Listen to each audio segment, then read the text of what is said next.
Hello, Jumpstart friends. Today we will be reading Matthew and Tilly by Rebecca C. Jones. So, Rebecca is the author, so she wrote all the words in this book, and this book was illustrated by Beth Peck. That means that Beth drew all the amazing pictures in this book. So, I see two kids on the cover right here, and I see that they're looking out the window. So I wonder what they're talking about or what's going to happen with them. So we're going to read on together. So right here is the cover page or the title page, and it shows us the cover and it tells us the title one more time. Matthew and Tilly were friends. Ooh, they do look like good friends. They're sharing an umbrella. They rode bikes together and they played hide and seek together. Ooh, that sounds like fun. Riding your bike with a friend and also playing hide and seek. They sold lemonade together. When business was slow, they played sidewalk games together. Ooh, so I see their lemonade stand right here. It says 25 cents lemonade. Oh, and then they're also playing some games while they wait for customers or for people to buy their lemonade. I wonder if you would like to buy some of their lemonade. I know I would. And sometimes they ate ice cream cones together. Oh, what kind of flavor do you think they bought? This cone looks like maybe strawberry and this one vanilla. I'm not sure, but that looks delicious. Once they even rescued a lady's kitten from a tree together. So I see, look at what they're using. They're using a ladder and to get up high right here to save the kitten. And I wonder, maybe this is a lady that that's whose kitten it is. I'm not sure, but that is very nice of them. The lady gave them money for the bubblegum machines. I see that these are the bubblegum machines, and they're even on this little ride right here, this horse ride. Look at their faces. How do they look? Yeah, they look pretty happy to me. I know I would want to ride one of those. So later they chewed gum together and remembered how brave they had been. Sometimes, though, Matthew and Tilly got sick of each other.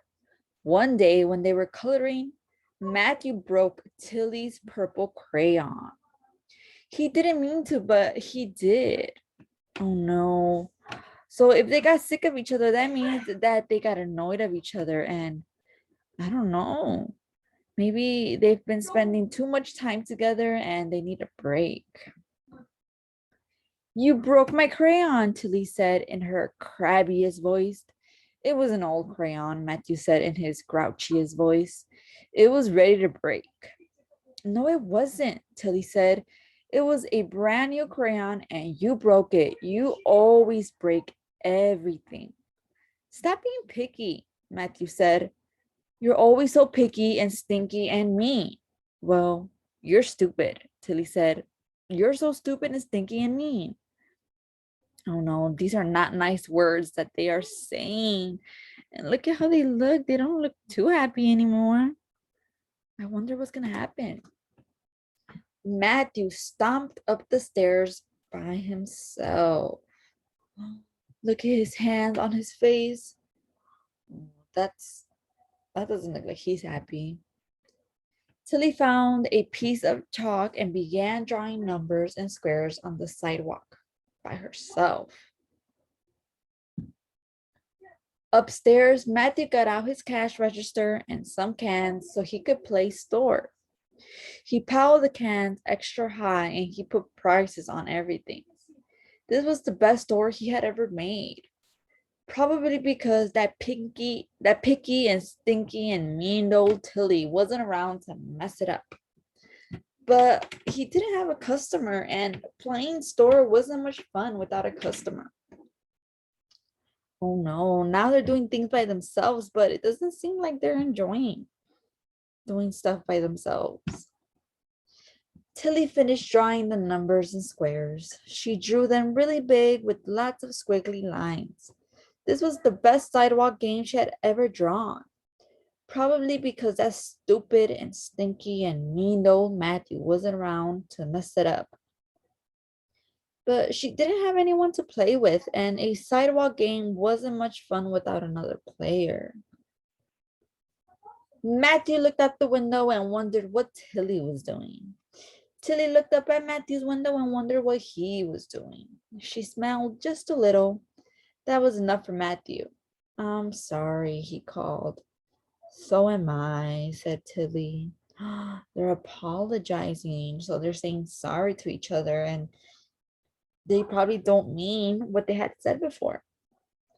And Matthew ran downstairs so they could play together again. Now they're friends again and they're happy.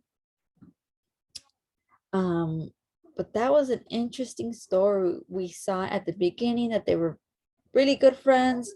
Then they got, a little mad at each other, but then they went back to being friends again. I know that sometimes I get grumpy and annoyed by other people, but that doesn't mean that we have to be mean to each other. So that's why I really like this book, because it teaches us something important about life. So thank you all for reading this book with me. Goodbye.